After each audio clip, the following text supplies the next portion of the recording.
తిరుమల తిరుపతి దేవస్థానం శ్రీవారి భక్తులకు తీపి కబురందించింది. తిరుమల శ్రీవారి లడ్డూ ప్రసాదం మరింత రుచికరంగా భక్తులకు అందించేందుకు టీటీడీ చర్యలు చేపట్టింది. లడ్డూ తయారీకి నందిని నెయ్యిని తిరిగి వినియోగించాలని నిర్ణయం తీసుకుంది. 2024 నుంచి 25 వరకు 350 టన్నుల నెయ్యి సరఫరాకు కర్ణాటక మిల్క్ ఫెడరేషన్తో టెండర్ ఖరారైంది.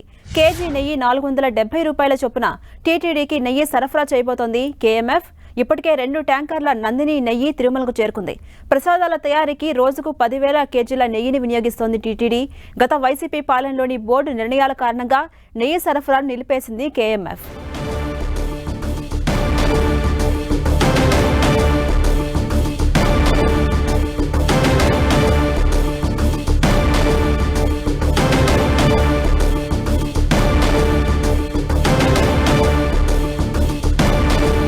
తిరుమల తిరుపతి దేవస్థానం శ్రీవారి భక్తులకు తీపి కబుర్నందించింది. తిరుమల శ్రీవారి లడ్డూ ప్రసాదం మరింత రుచికరంగా భక్తులకు అందించేందుకు టీటీడీ చర్యలు చేపట్టింది.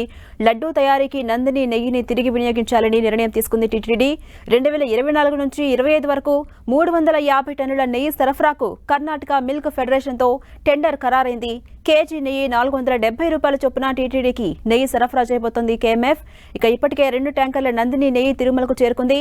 ప్రసాదాల తయారీకి రోజుకు 10,000 కేజీల నెయ్యిని వినియోగిస్తోంది టీటీడీ. గత వైసీపీ పాలనలోని బోర్డు నిర్ణయాల కారణంగా నెయ్యి సరఫరా నిలిపేసింది కేఎంఎఫ్.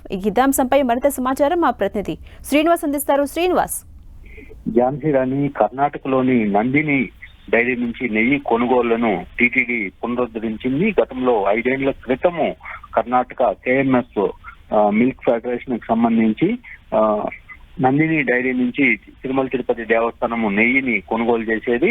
అయితే ఇటీవల కాలంలో నెయ్యి నాణ్యత లేకపోవడంతో లడ్డూల సువాసన కావచ్చు, నాణ్యత కానీ తగ్గిందని అనేక విమర్శలు వచ్చాయి.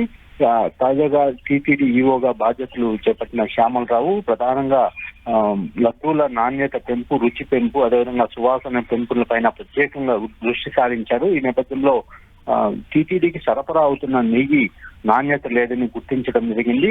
ఏదైతే గతంలో కర్ణాటకలోని నందిని డైరీ నుంచి నెయ్యిని కొనుగోలు చేస్తున్నారో దాన్ని పునరుద్ధరించాలని నిర్ణయం తీసుకున్నారు. వెంటనే టెండర్లను పిలిచి కూడా వాళ్ళ టెండర్లను ఖరారు చేయడం జరిగింది. మొత్తం ఈ ఫైనాన్షియల్ ఇయర్ లో అంటే 2024-25లో దాదాపు 350 టన్నుల నెయ్యిని కేజీ 470 రూపాయల చొప్పున కొనుగోలు చేయాలని నిర్ణయం తీసుకున్నారు. అయితే ప్రతిరోజు కూడా 10,000 కేజీల నెయ్యిని వినియోగిస్తుంటారు టీటీడీ. నిన్నటి రోజున 2 ట్యాంకర్ల నెయ్యి కూడా టీటీడీకి చేరుకుంది. వీటిని ల్యాబ్ కు టెస్ట్ కోసం పంపి ఇక నుంచి నాణ్యమైన నెయ్యిని వినియోగించే దిశగా కూడా టీటీడీ చర్యలు ప్రారంభించిందని చెప్పుకోవచ్చు. ఈ కేఎంఎఫ్ తో ఒప్పందం అనేది కూడా పునరుద్ధరించుకున్నారు Jhansi Rani. Right, thank you Srinivas.